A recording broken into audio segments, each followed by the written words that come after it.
हैं उन संप्रदायों को खुश करने का प्रयास कर सकते हैं। यूपी में हमने कल परसों ही देखा है, एक बहुत बड़ा जिसको बोले कि घटना हुई है, उस घटना के आधार पर ही कोई भी राजनीतिक पक्ष संबंधित संत को आरोपी नहीं ठहरा रहा है और अपनी सांप्रदायिक रोटियां सेकने के लिए हर पक्ष, हर दल अपनी तरह से कोशिश कर रहा है। तो सांप्रदायिक का तीखापन यह अभी एक राजनीतिक चुनौती वर्तमान में है।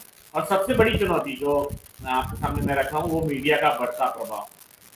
राजनीतिक क्षेत्र हो, सामाजिक क्षेत्र हो, आर्थिक क्षेत्र हो, किसी भी क्षेत्र की अगर बात करें तो मीडिया का निरंतर बढ़ता प्रभाव एक खतरे की घंटी है भारतीय लोकतंत्र के सामने। क्योंकि मीडिया यह अपने आप को कोर्ट मानने लग गई है।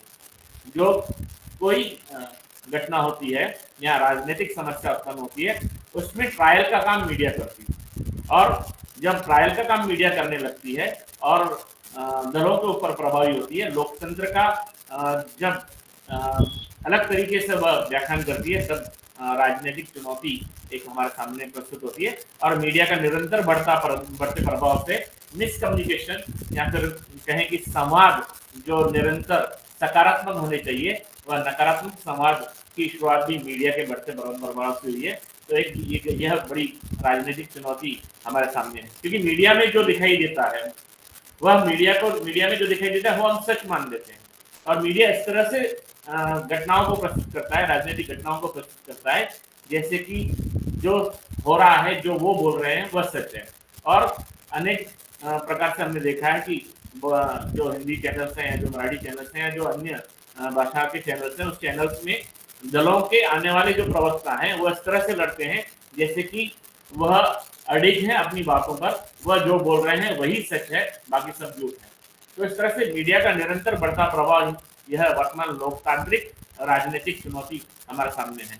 और विरोधी पक्ष की भूमिका, विशेषतः हम विरोधी पक्ष की भूमिका को अगर 2014 से देखें तो विरोधी पक्ष इतना कमजोर है, वर्तमान 2024 पिछली बार से मजबूत होकर आया है, मगर अगर हम कहें तो उनकी राजनीतिक पैठ या राजनीतिक विचारधारा को अगर हम देखें तो संसद को न चलने देना यह विरोधी पक्ष की एक ही भूमिका रही है। और निरंतर संसद के पटल पर न बोलकर मीडिया के पटल पर बोलने की भूमिका विरोधी पक्ष ने ली हुई है। इसलिए एक बड़ी चुनौती विरोधी पक्ष की भूमिका की यहाँ हमें नई राजनीतिक चुनौती के आधार पर देखने को मिलती है। उसके अलावा विरोध के चलते संसद को चलने न देना, विरोधी पक्ष की भूमिका वर्तमान काल में हम यही देखते हैं। जब राष्ट्रपति के अभिभाषण का धन्यवाद प्रस्ताव हो रहा था तब जो संसद के नेता हैं उनको बोलने न देना या अपनी बातों को रखने के लिए संसद पटल को न चुनना, यह बहुत बड़ी लोकतांत्रिक चुनौती हमारे सामने दिखाई देती है। तो इसके अलावा अगर हम बात करें तो राजनीतिक दल के अंदर तक नई राजनीतिक चुनौतियां हमें दिखाई देती है, विशेषतः राजनीतिक दल के अंदर आंतरिक लोकतंत्र की कमी। अगर हम भारतीय जनता पार्टी देखें, कांग्रेस देखें, समाजवादी पार्टी देखें, जनता दल यूनाइटेड देखें, राष्ट्रीय लोकतांत्रिक दल देखें, या जितने भी आप दल देखेंगे वहां पर आंतरिक लोकतंत्र की कमी है।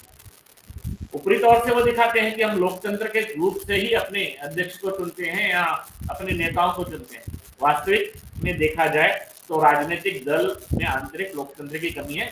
एक छोटा सा उदाहरण मैं अभी देता हूँ कि वर्तमान काल में नरेंद्र मोदी जी को राष्ट्रीय लोकतांत्रिक दल का नेता चुना गया।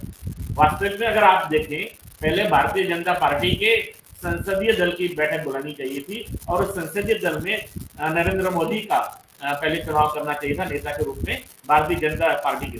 उसके बाद राष्ट्रीय लोकतांत्रिक एनडीए की बैठक बुलानी थी और उसमें नरेंद्र मोदी का प्रस्ताव रखा था, लेकिन सीधे तौर पर राजनाथ सिंह ने एनडीए की बैठक में नरेंद्र मोदी को नेता के रूप में वहां पे प्रस्ताव रखा। और उसके अलावा देखें कांग्रेस का जिस तरह से खड़गे जी को अध्यक्ष बनाया गया, उसके पहले जिन्होंने फॉर्म भरे थे उन सभी के फॉर्म जो है नामांकित जो नाम थे वो उनको अलग किया गया और खड़गे जी को चुना गया। या फिर राष्ट्रीय जनता दल यूनाइटेड की बात करें, नीतीश कुमार जी अचानक अध्यक्ष बन गए। एक ही मतलब अगर हम एक निचोड़ निकाले राजनीतिक दलों के आंतरिक लोकतंत्र का, तो वहां पे लोकतंत्र नाम मात्र है, लोकतंत्र की कमी हमें दिखाई देती है। वंशवाद की तो चुनौती है, कोई भी ऐसा पक्ष नहीं है भारत में या दल नहीं है जिसमें वंशवाद न हो, चाहे भारतीय जनता पार्टी हो, कांग्रेस हो, कोई भी पक्ष हो। आप देख सकते हैं अनेक नाम यहाँ गिनाए जा सकते हैं। भारतीय जनता पार्टी में राजनाथ सिंह, उनके सुपुत्र दोनों हैं। हम अमित शाह की बात करें तो अमित शाह खुद राजनीति में है, उनके सुपुत्र क्रिकेट एसोसिएशन के अध्यक्ष हैं। ऐसे अनेक नाम हमें भारतीय जनता पार्टी में भी मिलेंगे, कांग्रेस में भी मिलेंगे, राष्ट्रीय लोकतांत्रिक दल में मिलेंगे, रामविलास पासवान के पक्ष में भी मिलेंगे। जो भी आप दल उठा के देखें उसमें वंशवाद की चुनौती एक बड़ी चुनौती है। और ऐसा माना जाता है या ऐसा यूं कहें जंगी स्तर पर कहा जाता है कि सामान्य लोग या नेता नहीं हो सकते। और वर्तमान परिस्थिति हम देखें तो जो बड़े नेता हैं, बड़े नेताओं के सुपुत्र, उनका जो वर्षा है, उनकी जो परंपरा है वो परंपरा चला रहे हैं। और उसके बाद धन और अपराधी तत्वों की घुसपैठ निरंतर। आज देखें तो अनेक जो जिनका नामांकन किया गया था लोकसभा के लिए, अनेक पक्षों के सदस्यों ने अपना नामांकन किया नहीं। क्यों? क्योंकि उन्हें धन की कमी थी। और धन आज जिनके पास है वही चुनाव लड़ सकते हैं, ऐसी एक अनकही पहेली बन गई है। और आपराधिक तत्वों की घुसपैठ, उत्तर भारत में हम देख सकते हैं कि कितने आपराधिक तत्व हैं जिन्होंने घुसपैठ की हुई है। और सिर्फ घुसपैठ नहीं की है तो वो नेता के तौर पर भी आगे आए हैं। भारत के वर्तमान लोकसभा के अगर हम सांसदों को देखें तो उसमें भी अनेक सांसदों के ऊपर आपराधिक मामले दर्ज हैं। तो आपराधिक मामलों के साथ साथ धन का बल भी आपको वर्तमान राजनीति में आवश्यक माना जाता है। इसके अलावा आप राजनीति में यशस्वी नहीं हो सकते। इसीलिए नई राजनीतिक चुनौतियों में धन और आपराधिक तत्वों की घुसपैठ एक महत्वपूर्ण एक कारक यहाँ पे आपको दिखाई देगा। अलग नीतियों की विकल्पहीनता एक ये बहुत बड़ा राजनीतिक चुनौती आपके सामने है या चैलेंज आपके सामने है। कोई भी दल वर्तमान काल में या यूं कहें कि आगे चलकर सत्ता पर आता है तो उससे खुद की अलग नीतियां बनानी है, लेकिन बना नहीं पाएंगे। क्यों? क्योंकि किसी भी पक्ष के पास, किसी भी दल के पास जो वर्तमान काल में चल रही नीतियां हैं उसके सिवाय अलग नीतियां उनके पास नहीं है। तो इसीलिए अलग नीतियों की विकल्पहीनता है। जो कांग्रेस ने 2004 से लेकर 2014 तक जो नीतियां बनाई थी, उन्हीं नीतियों को अलग तरह से इम्प्लीमेंट करने का काम 2014 से आज तक कौन करती है? ये भारतीय जनता दल करता है। यूं हम यहाँ तो यूं कहें दिल्ली में आप सरकार है, आप सरकार ने भी एक नई अलग राजनीति लाने की कोशिश के आधार पर उन्होंने राजनीति में आए, लेकिन उन्होंने कोई अलग नीतियों की जिसको कहें कि निर्वहन नहीं किया या अलग नीतियां नहीं बनाई या अलग नीतियों का कोई भी निर्णय नहीं लिया। तो अलग नीतियों की विकल्पहीनता ये एक बड़ी चुनौती है। किसी भी प्रांत में चले जाइए आपको नीतियां वही मिलेंगी जो नीतियां पूर्वरत से हैं, जो नीतियां पहले से चली आ रही हैं। नई नीतियों का आपको यहाँ पे विकल्प दिखाई नहीं देगा। उसके अलावा राजनीतिक दल के अंदर एक बड़ी समस्या है, वह समस्या है योग्यता से ज्यादा वफादारी। आप देखिए अनेक राजनीतिक दल में अनेक नेता योग्यता उनमें है, अटूट भरी हुई, फूट के भरी हुई है उनमें योग्यता। ज्योतिरादित्य सिंधिया कहीं उनमें योग्यता नहीं थी क्या? उनमें योग्यता थी, लेकिन वफादारी की कमी।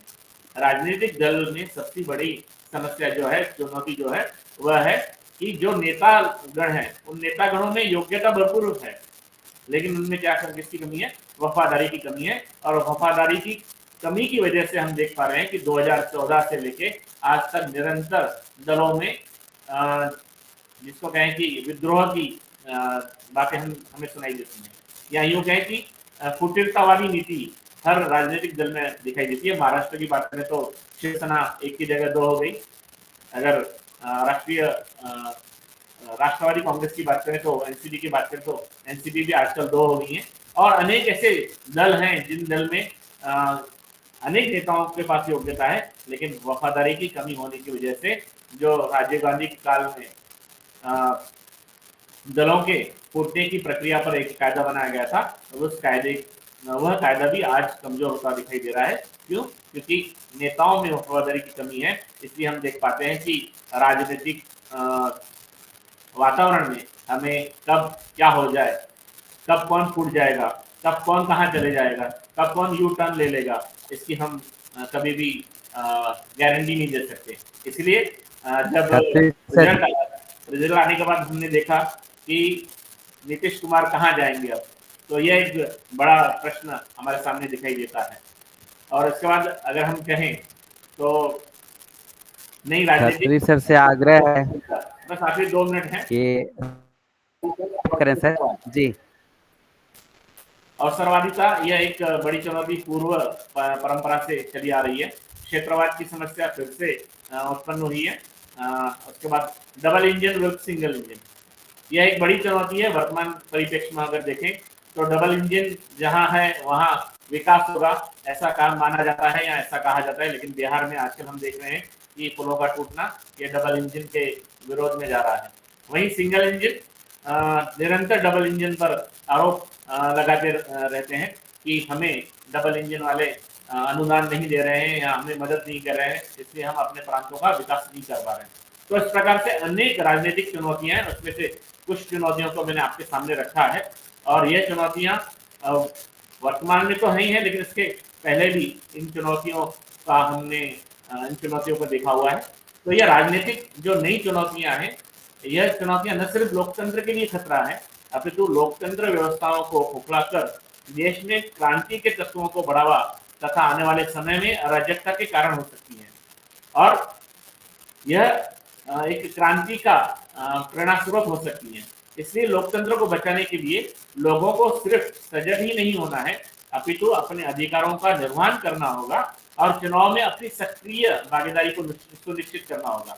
यह सक्रिय भागीदारी व्यापक रूप से है, क्योंकि जो जनता है, जो जनता जनार्दन है, जो सरकार को चुनकर देती है, उन्हें सिर्फ सक्रिय भागीदारी सुनिश्चित नहीं करनी है, लेकिन चुनाव में किनको चुनकर देना है और चुनाव में किनको खड़ा करना है, एक कॉर्पोरेट नजरिए से विचार जनतंत्र को करना होगा, जनता को करना होगा।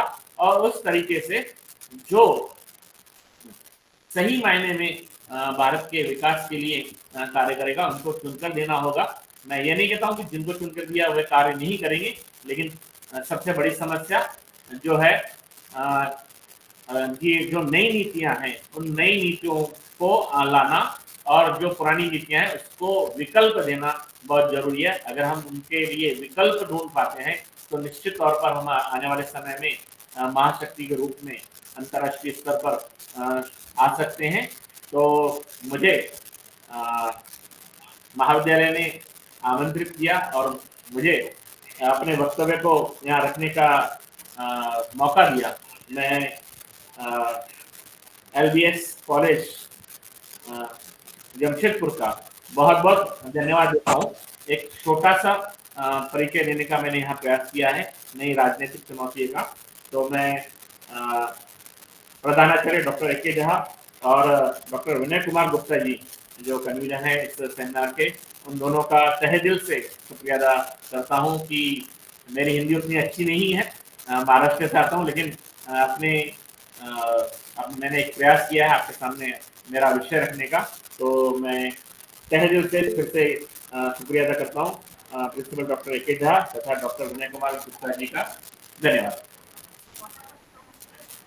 थैंक यू सर, आपने बहुत ही अच्छा अपना प्रेजेंटेशन हम लोगों के बीच में रखा है। मैं क्षमा प्रार्थी हूँ, का लेक्चर बहुत लंबा हो सकता है, हम लोग को पता है सर, और लेकिन समय की कमी है, इसलिए हम लोग चाहते हैं कि जल्दी जल्दी हम लोग काफी पार्टिसिपेंट्स हैं सर। क्षमा प्रार्थी के साथ आपका आभार भी व्यक्त करता हूँ और धन्यवाद भी देता हूँ कि आप हमारे इस सेमिनार में उपस्थित, और जब जरूरत होगा हम आपको आना पड़ेगा। बहुत बहुत आभार, बहुत बहुत धन्यवाद। मैं धन्यवाद। आशा करता हूँ कि मैं आपके अपेक्षाओं पे खरा उतरा हूँ। जरूर जरूर। और मैं अब अपने मित्र और हमारे मध्य प्रदेश से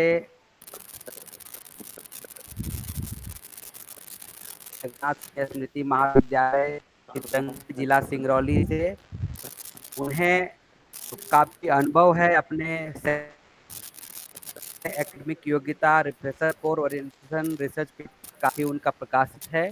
मैं बिना विलंब किए हुए आमंत्रित करना चाहता हूं, और मैं जानता हूं कि सर गागर में सागर भरते हैं और बहुत कम समय में हम लोगों को अपनी बात रखेंगे और लोगों को लाभान्वित करेंगे। राममिल सर, आपका वेलकम, आपका स्वागत। धन्यवाद सर। मैं सर्वप्रथम आज के ग्लोबल स्कूल यूनिवर्सिटी के 2 दिवसीय सेमिनार में सर्वप्रथम श्री हरि कुमार केसरी सर को सेशन का स्वागत करता हूँ। Principal sir doctor A K. Jha sir, इसी प्रकार से डॉक्टर शुक्ला सर जो एकेडमिक एडवाइजर है, डॉक्टर विनय गुप्ता सर जो इस पूरे कार्यक्रम के कन्वीनर है, डॉक्टर मौसमी पाल मैडम जो ऑर्गेनाइजेशन का आ रही हैं, और डॉक्टर शर्मा गुप्ता सर जो सेमिनार के डायरेक्टर हैं। सर आप सभी का जो कि मुझे एक सम्मानित मंच देने का कार्य किया है, मैं आप सभी का तहे दिल से हार्दिक आभार व्यक्त करता हूँ। आज के दो दिवसीय सेमिनार में करके मुझे बोलने का मौका मिला, तो मैं इसमें मैंने जो बोलने का टॉपिक अपना चूज किया है, women empowerment in India, Bharat में महिला सशक्तिकरण।